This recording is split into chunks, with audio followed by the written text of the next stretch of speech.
One place to start today, and that's the 2018 midterm elections in the United States. Normally these midterms, which come halfway through a president's four-year term, are not considered as big as the presidential election itself, but some pundits say this election is attracting so much interest as it's being seen as a referendum on President Donald Trump, a divisive figure to say the least. Our Sangmi, I'm happy to say, joins me in the studio once again to tell us what we know so far. Sangmi, thank you for being with us. So we must stress that Americans are still casting their ballots in some states, especially those on the western side of the country, but some polls have closed. So far, what do we know? Right, so the first polls closed at 6 p.m. local time in Indiana and Kentucky. That's about 2 hours ago.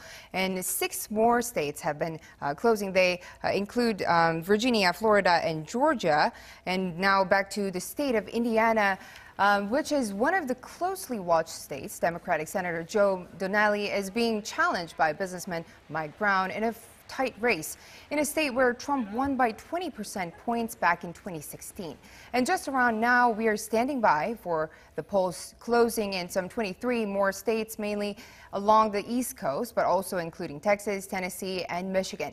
In preliminary results so far from the national exit poll provided by the RCP, we know that nearly 44% of voters approve of President Trump's job performance, while 54% disapprove. The polls opened at 5 a.m. local time in Vermont and other states, and voters are still casting their ballots in the West Coast. The polls will close at around 6 to 9 p.m. according to each state, and we will start getting the results in the next few hours.